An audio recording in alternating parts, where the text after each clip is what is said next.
विशेष रूप से आए हैं उनका धन्यवाद करता हूं और शुक्रिया अदा करता हूं कि आप इस कार्यक्रम में शामिल हुए। उसके बाद इन बच्चों का शुक्रिया अदा करता हूं, इन्होंने इतनी अच्छे तरीके से न सिर्फ किताब पढ़ी बल्कि उसके बारे में बताया भी। बुद्ध को जो ज्ञान इतने सालों में नहीं प्राप्त हुआ वो आपको अभी हो गया। When you said that the only constant in life is change, Buddha ने बहुत लंबे समय बाद जो निष्कर्ष निकाला था वो यही था कि परिवर्तन जो है वो एकमात्र सत्य है, हमेशा बदलता रहता है। But it's a delightful experience to have listened to you all.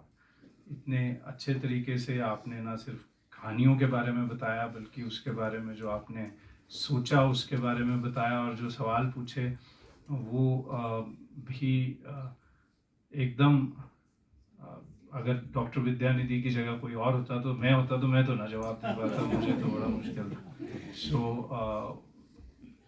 आप सबको बहुत बहुत बधाई। And I know from a little bit of personal experience that they are all avid readers and all these views are their own. ये इनके खुद के विचार हैं और मुझे लगता है इन्होंने अगर किसी ने इनको बताने की कोशिश भी करी हो कि ऐसा बोलो या ना बोलो तो इन्होंने माना नहीं होगा। They have said what they wanted to say। इतना थोड़ा बहुत मुझे इनके बारे में जितना मालूम है। So this shows कि अगर हम बच्चों को किताबें पढ़ने को दें और उनकी बात सुने तो वो हमारे लिए कितने फ़ायदे की चीज़ है।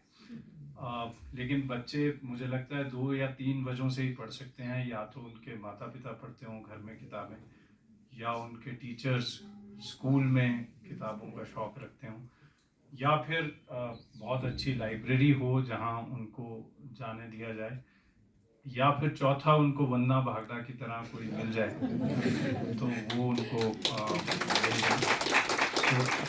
thanks are due to Kikli and especially Vandana and her team जो बड़ी मुश्किल से बच्चों को किताबों के पास लाकर और इनके साथ काम करती हैं, क्योंकि माँ बाप तो शायद नहीं चाहते ज़्यादातर कि बच्चे कोर्स के अलावा कुछ पढ़ें, पहली दूसरी क्लास से ही नहीं चाहते।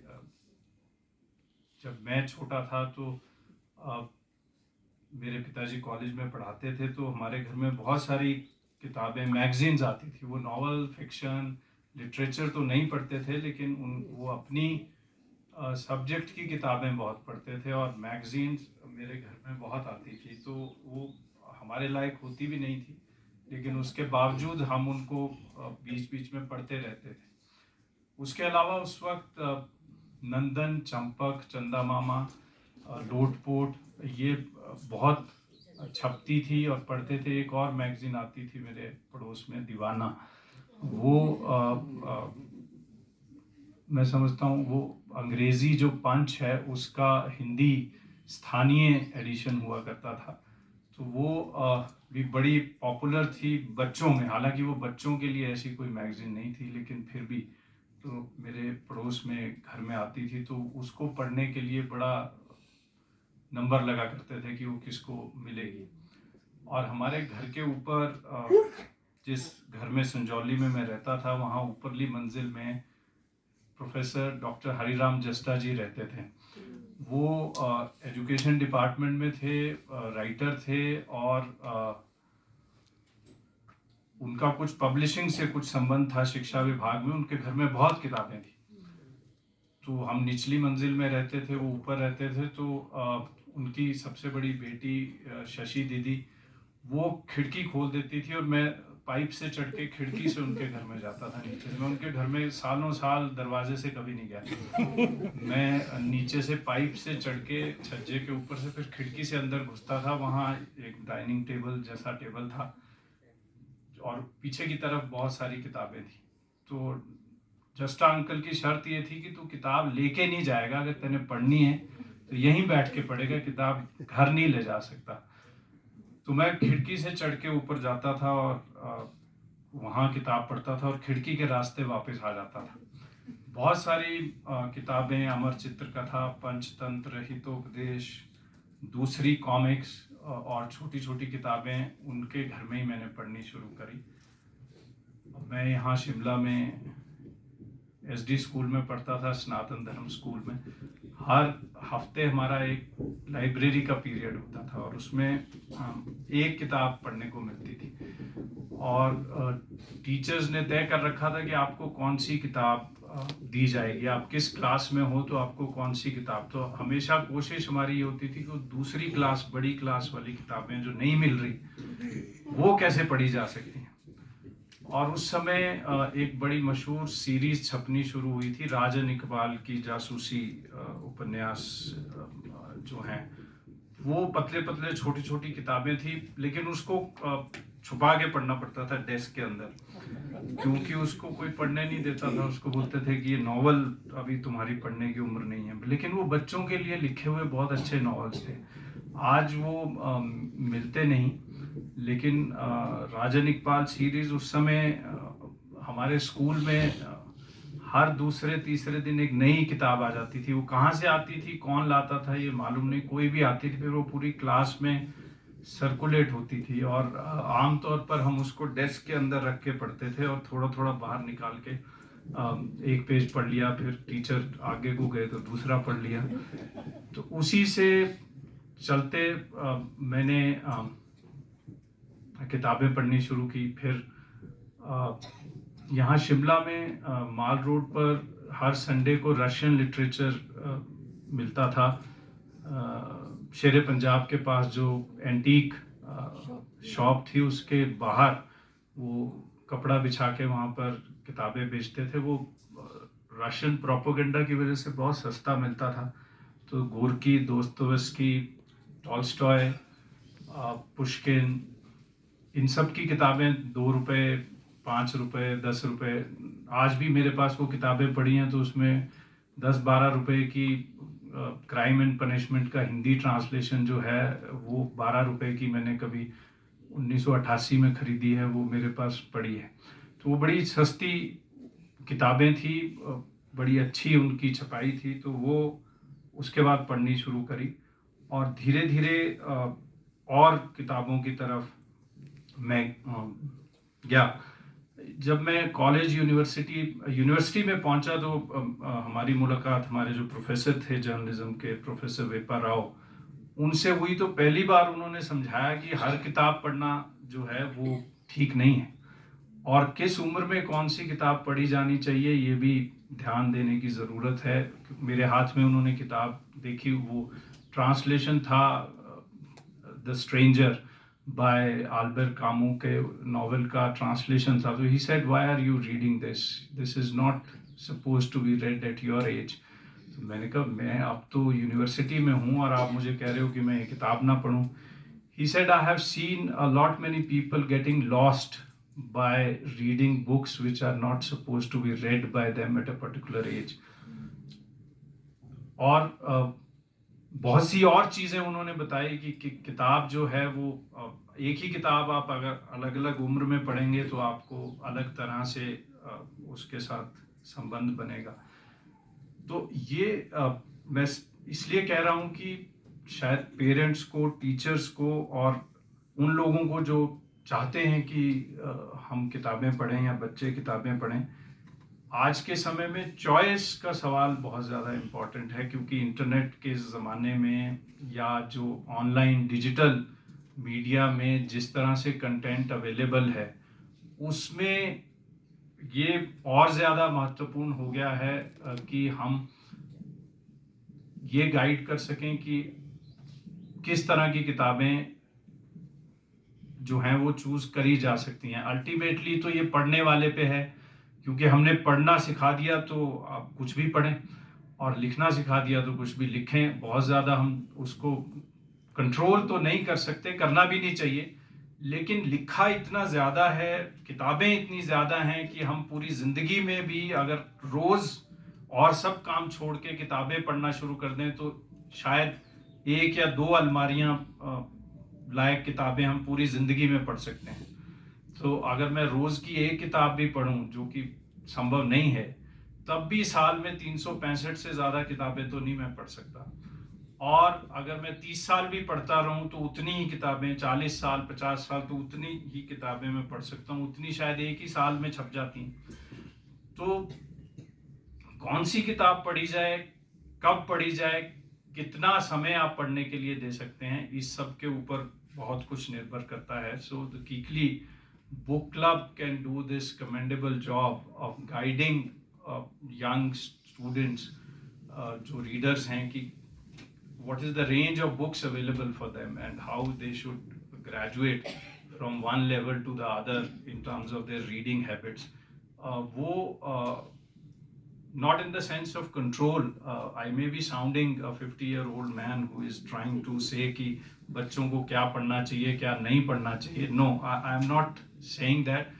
आई am trying to say only कि इतनी ज़्यादा किताबें हैं, इतना ज़्यादा लिखा गया है कि सब कुछ तो पढ़ा नहीं जा सकता. तो इसलिए आपका जो रुचि है, जो आपका इंटरेस्ट है, जो आपका एरिया है, आप उसमें क्या पढ़ सकते हैं, वो बड़ा ज़रूरी है. और कुछ किताबें ऐसी हैं जो क्लासिक का दर्जा रखती हैं, कुछ किताबें ऐसी हैं जो पॉपुलर फिक्शन का दर्जा रखती हैं, कुछ नॉन फिक्शन ऐसी किताबें हैं जो बहुत ज़्यादा मशहूर दुनिया में हो जाती हैं. और आज की तारीख में बहुत आसान है ये जानना कि कौन सी किताब जो है वो बेस्ट सेलर है, कौन सी किताब इतने लाख लोगों ने पढ़ ली है, कौन सी किताब के रिव्यूज़ बहुत अच्छे हैं. वो एक तरफ से मदद भी करता है, लेकिन दूसरी तरफ से बहुत से जो मोती हैं वो छूट भी जाते हैं, क्योंकि जिन किताबों का जिक्र आज हो रहा है वो हैं जिनके पीछे बहुत बड़ी मीडिया कैंपेन काम करती है. वो केवल किताब नहीं है, वो एक प्रोडक्ट है, और उस प्रोडक्ट को बेचने के लिए एक पूरा बाजार तैयार करने के लिए बहुत ज़्यादा पैसा, बहुत ज़्यादा क्रिएटिविटी, बहुत ज़्यादा एक बज़ क्रिएट करने की कोशिश होती है. अभी गीतांजलि श्री की किताब को बुकर मिला है, तो अब गीतांजलि श्री की किताब बिकना शुरू हो जाएगी. किसी को ज्ञानपीठ पुरस्कार मिल जाएगा तो वो किताब लोग खरीदेंगे. ज़रूरी नहीं है कि उसको पढ़ेंगे, लेकिन कम से कम खरीदेंगे ज़रूर. तो ये जो किताब का बाज़ार है, इसको भी ध्यान में रखने की ज़रूरत है कि हम क्या पढ़ते हैं. और एक चीज़ जो आखिर में मैं कहना चाहता हूँ वो ये है कि बहुत से बार हमें लगता है कि जो कुछ किताबें हैं वो बच्चों को नहीं पढ़नी चाहिए. मैं समझता हूँ कि अगर वो खुद से चॉइस करेंगे तो वो बेटर है कि वो अपने आप ही छोड़ते रहेंगे एरियाज ऑफ इंटरेस्ट. किसी को हो सकता है हिस्ट्री में इंटरेस्ट हो जाए आगे चल के, किसी को एनवायरनमेंट में हो जाए, किसी को पॉलिटिकल राइटिंग रीडिंग में हो जाए. तो ये तो एक इंडिविजुअल चॉइस है जो आगे चलकर जो हर पढ़ने वाला बच्चा जो है वो करता है. लेकिन वो किताबें अवेलेबल हों, कहीं मिलें, कोई बता पाए कि ये अपने समय की एक ऑथर हुए हैं रॉबर्ट पिर्सिक. उन्होंने किताब लिखी थी 1970 में, Zen and the art of motorcycle maintenance. उसमें वो कल्चर बियरिंग बुक की बात करते हैं कि sometimes there are books which are culture bearing books, जो ऑर्डिनरी किताबें होंगी, लेकिन वो ऐसे समय में छपती हैं कि वो उस समय की आवाज़ बन जाती हैं, और बाद में जब आप उनको देखते हो तो वो बड़ी सामान्य किस्म की किताबें लगती हैं. और कई दूसरी ऐसी किताबें हैं जो जब लिखी जाती हैं तब शायद ही उनको कोई पढ़ता है, लेकिन आने वाले वक्त में जाकर वो बहुत बड़ी मशहूर किताब बन जाती हैं. और अब तो पढ़ना और लिखना बहुत आसान है. बहुत ज़्यादा लिख रहे हैं लोग, बहुत ज़्यादा छप रहा है, बहुत ज़्यादा अवेलेबल है, बहुत ज़्यादा लिटरेचर और दूसरी चीज़ें फ्री डाउनलोड के लिए. अगर आप ऑनलाइन एडिशंस पढ़ने में इच्छुक हों तो आप दुनिया भर की क्लासिक्स मुफ्त में बिना खरीदे भी आज की तारीख में पढ़ सकते हैं. तो ऐसे में इस तरह की जो बुक क्लब की एक्टिविटीज़ हैं ये बहुत इम्पॉर्टेंट हैं. मैं विशेष रूप से किकली के सारी टीम को बधाई देता हूं कि आप ऐसे वक्त में जब आम तौर पर ना तो माँ बाप का, ना अध्यापकों का, ना सामान्य रूप से समाज का कोई आग्रह है कि हम साहित्य पढ़ें या किताबें पढ़ें या हम अलग अलग लेखकों के बारे में, उनकी ज़िंदगी के बारे में, उनकी किताबों के बारे में जानने की कोशिश करें। तो ऐसे समय में आप ने ये जो कार्यक्रम शुरू किया है कि बुक क्लब का, उसके नतीजे तो हम देख ही रहे हैं, और आप कह रही हैं कि केवल एक सेशन कुछ बच्चों ने अटेंड किया है। So this is a great achievement. I congratulate you and once again आप सभी को जो इस विशेष आयोजन में शामिल हुए, आपका बहुत बहुत शुक्रिया, धन्यवाद। किताब मुझे भी आपने दी थी, मैंने पढ़ी, बहुत अच्छी है और सभी को अच्छी लगेगी। जो भी पढ़ेगा, मुझे नहीं लगता किसी को अच्छी ना लगे। तो it's a wonderful effort and it's not a book for children only, perhaps it's more for us. जैसे आपने कहा, जिन लोगों ने पर्यावरण को ख़राब किया है, उन्होंने भी शायद ऐसी किताबें पढ़ी होंगी, उन्होंने भी पंचतंत्र पढ़ा होगा, उन्होंने भी पर्यावरण दिवस मनाए होंगे, उन्होंने भी पौधे लगाए होंगे, उन्होंने भी भाषण दिए और सुने होंगे कि पृथ्वी एक ही बार है, हमारा जीवन जो है वो पृथ्वी पर आधारित है और हम इतने महत्वपूर्ण नहीं हैं जितने कि दूसरे जीव जंतु। ये सब सुनने, पढ़ने, जानने के बाद जो उन्होंने किया या हम लोग जो कर रहे हैं, वो आगे ऐसा होगा या नहीं होगा उसकी तो मैं कुछ नहीं कह सकता। लेकिन इंसान सेल्फिश होने के साथ साथ हाइपोक्राइट ज़रूर है। मतलब हमारे बोलने और हमारे करने में बड़ा फ़र्क है। And all of us are guilty to some extent. हम सभी इसमें दोषी हैं। थोड़ा कोई ज़्यादा होगा, कोई कम होगा, कोई बहुत ज़्यादा होगा, कि हम ऐसी व्यवस्था का हिस्सा बन जाते हैं या बनते हैं या बनने को मजबूर होते हैं, या हमारे पास कोई रास्ता नहीं है, जो भी आप उसको कह लें। लेकिन आखिरकार हर पीढ़ी ये कहती हुई सुनी जाती है कि आने वाली पीढ़ी के लिए हम बेहतर करके जाएं, लेकिन खुद ना करें, खुद करते भी नहीं। एंड वी ऑलवेज विश कि next generation will improve.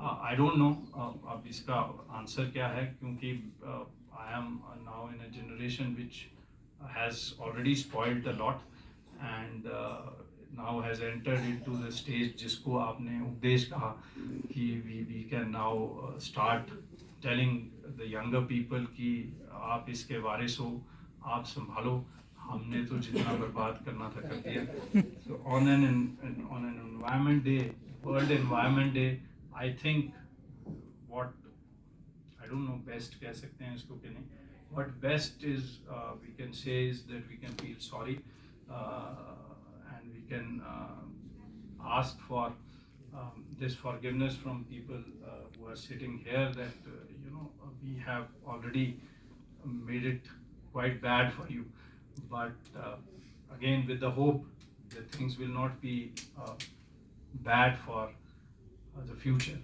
They may be better, and as long as these books are there, these readers are there, these weekly book clubs are there, and as long as we can get together and talk like this, I think hope is there. So with this, as they say, on the positive note, I congratulate you once again and thank you for organizing this wonderful event, and thank you young readers and reviewers once again for wonderful insights into the stories and this whole idea of how to understand the whole question of environment. Thank you.